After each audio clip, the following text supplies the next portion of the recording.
Hi hello good morning. ಇದು Sunday vlog.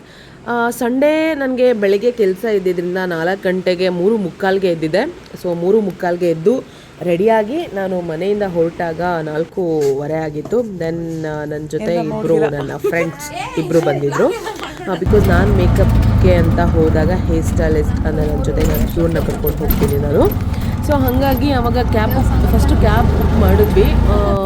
Ola ಊಬರಲ್ಲಂತೂ ನಿಜವಾಗ್ಲೂ ಎಷ್ಟು ಕಾಸ್ಟ್ಲಿ ಆಗಿಬಿಟ್ಟಿದೆ ಅಂದರೆ ಅಷ್ಟು ಕಾಸ್ಟ್ಲಿ ಆಗಿದೆ. ಸೊ ಬುಕ್ ಮಾಡಿಕೊಂಡು ಫೈನಲಿ ನಾವು ಲೊಕೇಶನ್ನ ರೀಚ್ ಆದ್ವಿ. ಅಲ್ಲಿ ನೋಡಿದ್ರೆ ಗೇಟೇ ಓಪನ್ ಆಗಿರಲಿಲ್ಲ. ಆಮೇಲೆ ಫೈನಲಿ ಓಕೆ ಆಯಿತು, ಇದ್ದಿದ್ದು ಉಪನಯನಕ್ಕೆ ಇದ್ದಿದ್ದು.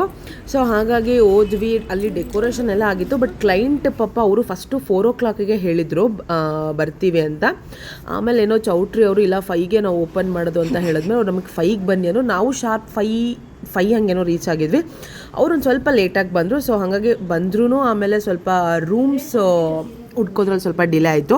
ಫಸ್ಟ್ ಕೆಳಗಡೆನೇ ರೂಮ್ ಕೊಟ್ಟರು. ಆಮೇಲೆ ನಾವು ಹೇಳಿದ್ವಿ ಬೇಡ, ಇಲ್ಲಿ ಮೇಲ್ಗಡೆ ಒಂದು ರೂಮ್ ತೊಗೊಳ್ಳೋಣ ಅಂಥೇಳಿ. ಆಮೇಲೆ ಮೇಲ್ಗಡೆ ಹೋಗಿದ ತಕ್ಷಣ ನಾನು ಸ್ಯಾರಿ ಡ್ರಿಪ್ಪಿಂಗ್ ಸ್ಟಾರ್ಟ್ ಮಾಡಿಕೊಂಡು ಹೇರ್ ಸ್ಟೈಲ್ ಮತ್ತು ಮೇಕಪ್ ಸ್ಟಾರ್ಟ್ ಮಾಡಿಕೊಂಡೆ. ಅವರು ಹೇರ್ ಸ್ಟೈಲ್ ಮಾಡ್ತಾಯಿದ್ರು. ಆ್ಯಂಡ್ ಅವರು ಫಸ್ಟ್ ಇಂಪಾರ್ಟೆಂಟ್ ಇರೋ ಇಬ್ಬರು ಅಂದರೆ ಇಬ್ಬರು ಕ್ಲೈಂಟ್ಸ್ನ ರೆಡಿ ಮಾಡೋಕ್ಕೆ ನಾವು ಸ್ಟಾರ್ಟ್ ಮಾಡಿದ್ವಿ. ಅವರು ಮತ್ತು ಅವ್ರ ಮಗಂದು ಉಪನಯನ ಇತ್ತು. ಸೊ ಹಾಗಾಗಿ ಅಣ್ಣನ ಉಪನಯನಕ್ಕೆ ತಂಗಿ ರೆಡಿ ಆಗ್ತಾ ಇದ್ದಿದ್ದು ಹೀಗೆ ತುಂಬ ಚೆನ್ನಾಗಿ ಕ್ಯೂಟ್. ಅವರು ತುಂಬ ಸಿಂಪಲ್ ಆಗಬೇಕು ಅಂತ ಕೇಳಿದ್ರು. ಫುಲ್ ಸೆಟಲ್ ಆಗಬೇಕು, ನನಗೆ ತುಂಬ ಹೈ ಮೇಕಪ್ ಬೇಡ ಅಂತ ಹೇಳಿದರು ಅವರು. ಸೊ ಹಾಗಾಗಿ ಅಲ್ಲಿ ಕೂತ್ಕೊಂಡು ಮೇಕಪ್ ಮಾಡಿಕೊಂಡು ನಾವು ಆರಾಮಾಗೆ ಅವಳು ಚಿಕ್ಕ ಮಗು ಆಗಿದ್ದರಿಂದ ನಾನು ಕೂತ್ಕೊಂಡೇ ಮೇಕಪ್ ಮಾಡ್ತಾಯಿದ್ದೆ. ಅವ್ರಿಗೆ ಏನು ರಿಕ್ವೈರ್ಮೆಂಟ್ ಇದೆ ಹೇರ್ ಸ್ಟೈಲ್ ಅಂತ ಕೇಳಿಕೊಂಡು ಮೇಕಪ್ ಮಾಡ್ತಾಯಿದ್ದೆ. ಕಣ್ಣಿಗೆ ಸ್ವಲ್ಪ ಕಾಜಲ್ ಹಚ್ಚೋದು ಮಕ್ಳಿಗೆ ತುಂಬ ಕಷ್ಟ. ಬಿಕಾಸ್ ಕಣ್ಣು ಬ್ಲಿಂಕ್ ಮಾಡ್ತಿರ್ತಾರೆ ಅಥವಾ ಕೆಲವ್ರಿಗೆ ಕಣ್ಣಲ್ಲಿ ಕಣ್ಣೀರು ಬರ್ತಾ ಇರುತ್ತೆ. ಸೊ ಹಾಗಾಗಿ ಸ್ವಲ್ಪ ಕಷ್ಟ ಐ ಮೇಕಪ್ ಮಾಡೋದು. ಸೊ ಹಾಗಾಗಿ ಅವ್ರದ್ದು ನಮಗೆ ಇನ್ನೊಂದು 7:30ಗೆ ನಾನು ಬೇಗ ಮುಗಿಸ್ಬೇಕಾಗಿತ್ತು. ನಾನು ಅದಕ್ಕೆ ಅವ್ರಿಗೆ ಹೇಳ್ತಾಯಿದ್ದೆ ಪ್ಲೀಸ್ ಇನ್ನೂ 3-4 ಜನ ಬರಬೇಕಿತ್ತು.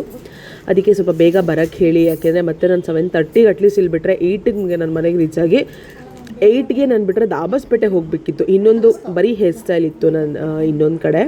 ಸೊ ಹಾಗಾಗಿ ಹೊರಡಬೇಕಿತ್ತು ಅಂತ ಬೇಗ ಮುಗಿಸ್ಬೇಕು ಅಂತ ಹೇಳ್ಬಿಟ್ಟು ನಾನು ಮೇಕಪ್ ಮಾಡಿ ಆದಷ್ಟು ಬೇಗ ಹೇರ್ ಸ್ಟೈಲ್ಗಳನ್ನೂ ಕೆಲವೊಂದೊಂದು ನಾನೇ ಮಾಡ್ಕೋತಾ ಇದ್ದೆ.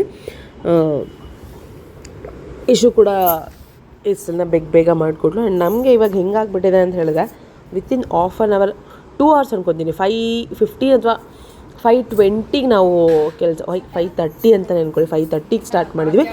ಎಕ್ಸಾಕ್ಟ್ 7:30ಗೆ ನಮ್ದು ಕೆಲಸ ಮುಗೀತು. 3 ಜನ ಮೇಕಪ್ ಇತ್ತು. ವಿತೌಟ್ ಮೇಕಪ್ 3 ಮೆಂಬರ್ಸ್ಗೆ ಹೇರ್ ಸ್ಟೈಲ್ ಇತ್ತು. ಸೊ ಹಾಗಾಗಿ ನಾವು ಬೇಗ ಮಾಡಿಕೊಂಡು ಮುಗಿಸ್ಕೊಂಡು. ಆ್ಯಂಡ್ ನೀವು ಹೇಳಿ ಹೇಗೆ ಬಂದಿದೆ ಮೇಕಪ್, ನ್ಯಾಚುರಲ್ ಆಗಿದೆಯಾ ಅಂತ.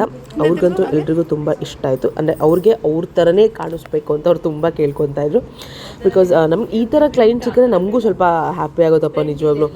ಅಂದರೆ ಕೆಲವರು ತುಂಬ ತಲೆ ತಿಂತಾರೆ, ಬಟ್ ತಲೆ ತಿಂದಿರೋರು ಸಿಕ್ಕಿದಾಗ ತುಂಬ ಖುಷಿ ಆಗುತ್ತೆ. ಒಳ್ಳೆ ಕ್ಲೈಂಟ್ ಸಿಕ್ಕಿದ್ರು, ಓಕೆ ಫೈನ್ ಅಂತ ಹೇಳಿ. ಸೊ ಹಾಗಾಗಿ ಬೇಗ ಮುಗಿಸ್ಕೊಂಡು ಆಮೇಲೆ ಲೇಟಾಗಿ ಅಂದರೆ ಇನ್ನೂ ಬಂದಿಲ್ದಿರೋರು ಕೂಡ ಬೇಗ ಬಂದರು ಆಮೇಲೆ ಕಾಲ್ ಮಾಡಿದ್ಮೇಲೆ.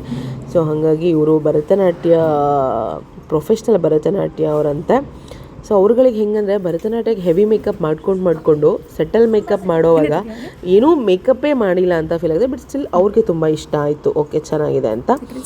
ಆಮೇಲೆ ಮುಗಿಸ್ಕೊಂಡು ಹೊರಡ್ಬೇಕಂತ ಹೇಳಿ ನಾವು ಇನ್ನೊಬ್ಬರು ಯಶು ತಂಗಿ ಒಬ್ಬರಿದ್ರು. ಸೊ ಅವರು ವೀಡಿಯೋಸ್ನ ಎಲ್ಲ ಕ್ರೆಡಿಟ್ ಗೋಸ್ ಟು ವೀಡಿಯೋಸ್ಗೆ ಅವ್ರಿಗೆ ಹೋಗಬೇಕು. ಏಕೆಂದರೆ ವೀಡಿಯೋಸ್ ಮಾಡ್ತಾಯಿದ್ದೆ ಅವರು ಕೂತ್ಕೊಂಡು. ನಾವೇ ಹೋದಾಗ ನಿಜವಾಗ್ಲೂ ನಮಗೆ ವೀಡಿಯೋ ಮಾಡ್ಕೊಳಕ್ಕಾಗಲ್ಲ. ಜೊತೇಲಿ ಯಾರಾದರೂ ಇದ್ದರೆ ಮಾತ್ರ ವೀಡಿಯೋ ಮಾಡೋದು ನಾನು. ಇಲ್ಲ ಅಂತ ಹೇಳಿದ್ರೆ ನಿಜವಾಗ್ಲೂ ವೀಡಿಯೋನೇ ಮಾಡಲ್ಲ. ನಾನು ಒಬ್ಬಳೇ ಇದ್ರಂತೂ ಅದು ಮರ್ತೇ ಹೋಗಿರುತ್ತೆ ವೀಡಿಯೋ ಮಾಡಬೇಕು ಅಂತ ಹೇಳಿ. ಸೊ ಹಾಗಾಗಿ ಎಲ್ಲ ಮುಗಿಸ್ಕೊಂಡು ಇವರು ಆಮೇಲೆ ಮಗುಗೆ ಹೇರ್ ಸ್ಟೈಲ್ ನೋಡಿಬಿಟ್ಟು ನನಗೂ ಇದೇ ಥರ ಹೇರ್ ಸ್ಟೈಲ್ ಮಾಡಿ ಅಂತ ಕೇಳಿದ್ರು ಆಂಟಿ. ಆಮೇಲೆ ಒಬ್ಬರು ಟೀಚರ್ ಅಂತ ಬಂದಿದ್ದು.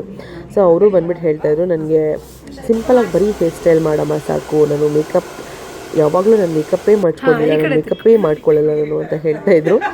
ಸೊ ಫೈನಲಿ ಅವ್ರಿಗೆಲ್ಲರಿಗೂ ಮುಗಿಸಿ ಬೇಗ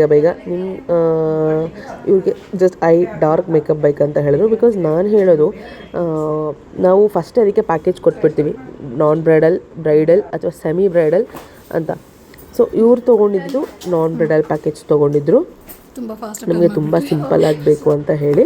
ಸೊ ಹಾಗಾಗಿ ಅಷ್ಟೇ ನಾವು ಮಾಡೋಕ್ಕೆ ಸಾಧ್ಯ ಆಗೋದು. ಸೊ ಆಮೇಲೆ ಎಲ್ಲ ಕೆಲಸ ಮುಗಿಸ್ಕೊಂಡು ಬೇಗ ಬೇಗ ಪ್ಯಾಕ್ ಮಾಡಿಕೊಂಡು ಹಿಂಗೆ ಎಷ್ಟು ಅರ್ಜೆಂಟಲ್ಲಿ ಹೊರಟ್ವೇನೆ, ಬಿಕಾಸ್ 7:30 ಆಗೋಗಿತ್ತು. ಮತ್ತು ಇಲ್ಲಿ ಲೇಟ್ ಆದರೆ ನನಗೆ ಅಲ್ಲಿ ಆ್ಯಕ್ಚುಲಿ ದಾಬಾಸ್ಪೇಟೆಗೆ ಬಸ್ಸಲ್ಲಿ ಹೋಗೋಣ ಅಂತ ಪಾಪ ಅವರು ಇನ್ನೊಬ್ರು ಮೇಕಪ್ ಆರ್ಟಿಸ್ಟ್ ಹೇಳಿದರು. ಬಟ್ ಬಸ್ಸಲ್ಲಿ ಹೋಗೋಕ್ಕೆ 2 ಅವರ್ ಬೇಕಾಗಿತ್ತು. ಸೊ ನಾವು ನನ್ನ ಅಣ್ಣನ ಮನೆ ಫಂಕ್ಷನ್ ಇದೆಯಿಂದ ಬೇಲೂರು ಹೊರಟಿದ್ವಿ. ಸೊ ನಾನು ಹಿಂಗೋ ನನ್ನ ಹಸ್ಬೆಂಡ್ ಹತ್ರ ಮಾತಾಡಿಕೊಂಡು 1 ಅವರ್ ಕೆಲಸ ಇದೆ, ದಾಬಾಸ್ಪೇಟೆ ಮುಗಿಸ್ಕೊಂಡು ಹೊರಡೋಣ ಅಂತ ಅವ್ರನ್ನೇ ಒಪ್ಪಿಸಿ. ಸೊ ಮನೆಗೆ ಬಂದ ತಕ್ಷಣ ಬೇಗ ನೆನ್ನೆ ಬಟ್ಟೆ ಎಲ್ಲ ಪ್ಯಾಕ್ ಮಾಡಿದ್ರಿಂದ ಮನೆಗೆ ಬಂದ ತಕ್ಷಣ ಹೊಡ್ಸ್ಕೊಂಡು ಟಿಫನ್ ಕೂಡ ಮಾಡಿರಲಿಲ್ಲ ಅವತ್ತು. ಕಾಫಿ ಕೂಡ ಕುಡ್ದಿರಲಿಲ್ಲ ನಾವು. ಸೊ ಹೊರಟ್ವಿ. ಆಮೇಲೆ ದಾಬಾಸ್ಪೇಟೆಯಿಂದ ಇನ್ನೇನು ತುಮಕೂರು ಒಂದು 10 ಕಿಲೋಮೀಟರ್ ಅಷ್ಟು ದೂರ ಇದ್ದಿದ್ದು. ಸೊ ಆಮೇಲೆ ಹೋಗಿದ ತಕ್ಷಣ ಅಲ್ಲಿ ಹೇಳಿದ್ದು ಬಟ್ ಅಲ್ಲಿ ಆಮೇಲೆ 3 ಜನ hair style with sari tripping ಮಾಡಿಸ್ಕೊಂಡು ಸೊ ಅಲ್ಲಿ ಮುಗಿಸ್ಕೊಂಡು 12:15 ಬೆಳಗ್ಗೆ 4 ಗಂಟೆಯಿಂದ 12:15 ಏನೂ ತಿಂದಿರ. ಸೊ 11 ಗಂಟೆಲಿ ತುಮಕೂರಲ್ಲಿ ಇಡ್ಲಿ ತಿಂದ್ಕೊಂಡು ಆಮೇಲೆ ಅಲ್ಲಿಂದ ಹೊರಟಿ ಬೇಲೂರಿಗೆ ಹೋದ್ವಿ. ಆಮೇಲೆ ಅಲ್ಲಿಂದ ಅರಸೀಕೆರೆಯಿಂದ ಡೈರೆಕ್ಷನ್ ಚೇಂಜ್ ಮಾಡಿಕೊಂಡು, ಬಿಕಾಸ್ ನಾವು ಹಿಂಗೆ ಹೋಗಬೇಕಾಗಿತ್ತು ಕುಣಿಗಲ್ಲಿಂದ. ಬಟ್ ದಾಬಾಸ್ಪೇಟೆ ಕೆಲಸ ಇದೆಲ್ಲ ಹಿಂಗೆ ಹೋದ್ವಿ ಅಲ್ಲ. ಸೊ ಹಾಗಾಗಿ ಅಲ್ಲಿ ಕೆಲಸ ಮುಗಿಸ್ಕೊಂಡು ಅಲ್ಲಿಂದ ಹೋಗ್ತಾ ಹಂಗೆ ಮನೆಗೆ ಬೇಕ್ರಿ ತಿಂಡಿ, ಚಾಕ್ಲೇಟ್ಸ್, ಅಲ್ಲಿ ತುಂಬ ಮಕ್ಳುಗಳಿದೆ ನಮ್ಮ ಮನೇಲಿ, ಮಕ್ಕಳ ಸೈನ್ಯನೇ ಇದೆ ಅಲ್ಲಿ. ಹಾಗಾಗಿ ಚಾಕ್ಲೇಟ್ಸ್ ಮತ್ತು ಸ್ವೀಟ್ಸ್ ಎಲ್ಲ ತೊಗೊಂಡು ಹೋದ್ವಿ. ಫೈನಲಿ ನನಗೆ ಕಾರಲ್ಲಿ ಜರ್ನಿ ಮಾಡೋದು ಅಂದರೆ, ಕೆಲವ್ರಿಗೆ ಕಾರಲ್ಲಿ ಜರ್ನಿ ಮಾಡೋದು ಅಂದರೆ ಇಷ್ಟ ಇಲ್ಲ ಅಂತಾರೆ, ಬಟ್ ಸ್ಟಿಲ್ ನನಗೆ ಕಾರಲ್ಲಿ ಹೋಗೋದು ಅಂದರೆ ತುಂಬಾ ಇಷ್ಟ. ಇಡೀ ದಿನ ಕಾರಲ್ಲಿ ಹೋಗ್ತಾನೆ ಇರೋ ಅಂದರೆ ಹೋಗ್ತಾನೇ ಇರ್ತೀನಿ ಆರಾಮಾಗಿ, ಏನು ಕೆಲಸ ಇಲ್ದೇ. ಆಮೇಲೆ ಫೈನಲಿ ಬೇಲೂರು ರೀಚ್ ಆದ್ವಿ. ಇಲ್ಲಿಂದ ರೈಟ್ ತೊಗೊಂಡ್ರೆ ನಮ್ಮ ದೊಡ್ಡಪ್ಪನವರ ಮನೆ ಇರೋದು. ಮಕ್ಕಳೆಲ್ಲ ಆಟ ಆಡ್ತಾಯಿದ್ರು. ನಾನು ಹೋಗೋ ಟೈಮಲ್ಲಿ ಕರೆಕ್ಟಾಗಿ ಶಾಮಿಯಾನ ಎಲ್ಲ ಹಾಕ್ಸ್ಬಿಟ್ಟಿದ್ರು. ನೆಕ್ಸ್ಟ್ ಡೇ ಫಂಕ್ಷನ್ ಇತ್ತು. ಸೊ ಹಾಗಾಗಿ ಕಾರ್ನ ಇಲ್ಲೇ ನಿಲ್ಲಿಸಿ ನಾವು ಚಾಕ್ಲೇಟ್, ಲೇಸ್ ಎಲ್ಲ ತೊಗೊಂಡು ಮಕ್ಕಳಿಗೆಲ್ಲ ಹಂಚಿ. ನೋಡಿ ಇದು ಹೆಂಗಂದರೆ ನಮ್ಮ ಮನೇಲಿ ಇವಾಗ ಎಲ್ಲರಿಗೂ 2 ಮಕ್ಕಳು. ಸೊ ಇಲ್ಲಿ 3 ಜನ ಅಣ್ಣ ತಮ್ಮಂದರು. ಸೊ ಎಲ್ರಿಗೂ ಇಬ್ಬಿಬ್ರು ಮಕ್ಕಳು. ಅವ್ರ ಮನೇಲೇ 6 ಜನ ಮಕ್ಕಳಾಯಿತು. ಎಕ್ಸ್ಟ್ರಾ ಇನ್ನು ನೆಂಟರುಗಳ ಮಕ್ಕಳು ಅಂತ ಒಂದು 4 ಆ್ಯಡ್ ಆಗಿದ್ದು. ಸೊ ಟೋಟಲಿ ಇವಾಗ ಎಣ್ಸ್ಕೊಂಡ್ರೆ ನಮ್ಮ ಫ್ಯಾಮಿಲಿಯಲ್ಲಿ ಒಂದು 20-25 ಮಕ್ಕಳೇ ಇದ್ದಾವೆ ನೋಪ. ಸೊ ಅವ್ರುಗಳು ಎಲ್ಲರೂ ಸೇರಿಕೊಂಡಾಗ ಅವ್ರುಗಳನ್ನ ಆಟ ಆಡ್ಸೋದು, ಅವ್ರನ್ನ ಬ್ಯುಸಿ ಇಲ್ಲ ಅಂದರೆ ಕಿರ್ಚಾಟ ಕೇಳೋಕ್ಕೇ ಆಗಲ್ಲ. ಅವ್ರನ್ನ ಏನಾದರೂ ಮಾಡಿ ಬ್ಯುಸಿ ಇಡಬೇಕು ಅಂತ ಹೇಳ್ಬಿಟ್ಟು ಅವರು ಒಂದಷ್ಟು ಗೇಮ್ಸು ಅದು ಇದು ಅಂತ ಆಡಿಸ್ಕೊಂಡು ತಮಾಷೆ ಮಾಡಿಕೊಂಡು, ಆಮೇಲೆ ಫುಲ್ ಮಳೆ ಬೇರೆ ಬರೋಂಗಾಗಿತ್ತು ಆ್ಯಕ್ಚುಲಿ ಅವತ್ತು. ಸೊ ಕಣ್ಣ ಮುಚ್ಚಾಲೆ ಅಂತೆ, ಆಮೇಲೆ ಏನೋ ಡಮ್ ಶರತ್ ಅಂತೆ, ಅದು ಇದು ಏನು ಆಟ ಆಡ್ತಿರೋ ಎಲ್ಲ ಆಟ ಆಡ್ಕೊಳ್ರಿ ಅಂತ ಆಟ ಆಡ್ಸಿದ್ದು ನಾವು ಅವ್ರ ಜೊತೆಗೆ ಸೇರಿಕೊಂಡು. ಆಮೇಲೆ ನೋಡಿದ್ರೆ ಕಣ್ಣ ಮುಚ್ಚಲೆ ಆಡೋಕ್ಕೆ ಹೋಗಿ ಇವನು ಬಿದ್ದು ಅವ್ರ ಅಮ್ಮನ ಹತ್ರ ಬೈಸ್ಕೊಂಡು ಪಾಪ ಆಟಕ್ಕೆ ಅವರಮ್ಮ ಕಳಿಸ್ಲಿಲ್ಲ. ಆಮೇಲೆ ಬಿದ್ದು ಗಾಯ ಮಾಡ್ಕೊಂಡಿದ್ದಾನೆ ಅಂತ ಹೇಳಿ ಫೈನಲಿ ಆಮೇಲೆ ರಾತ್ರಿ ನಮ್ಮ ಮಮ್ಮಿ ಊಟಕ್ಕೆ ವೆರೈಟಿ ಆಫ್ ಅವಲಕ್ಕಿ ತಿಂಡಿ, ಉಪ್ಪಿನಕಾಯಿ. ನೋಡಿ ಮಾವಿನಕಾಯಿ ಉಪ್ಪಿನಕಾಯಿ ಮನೇಲೇ ಹಾಕಿರೋಂಥದ್ದು, ಅದು ಮನೆ ಮರದಲ್ಲಿ ಬಿಟ್ಟಿರುವಂಥ ಮಾವಿನಕಾಯಿ ಉಪ್ಪಿನಕಾಯಿ. ನಮ್ದು ಹೆಂಗೆ ಅಂದರೆ ಈಗ ಕ್ಲೋಸ್ ಸರ್ಕಲ್ನ ಕರೆದೊಂದು ಫಂಕ್ಷನ್ ಮಾಡ್ತೀವಿ ಅಂದರೆ ನಮ್ಮದು ಕ್ಲೋಸ್ ಸರ್ಕಲ್ಲೇ 150 ಜನ ಇದ್ದಾರೆ. ಸೊ ಏನು ಮಾಡೋದು ನೋಡಿ, ಒಂದಂತಿ ಊಟಕ್ಕೆ ಬರೀ ನಮ್ಮ ಮನೇಲಿ ಮಕ್ಕಳೇ ಆಗೋಗ್ತವೆ. ಸೊ ಫೈನಲಿ ಹೊರಗಡೆ ಕೂರಿಸ್ಬಿಟ್ಟು ಒಳಗಡೆ ಎಲ್ಲ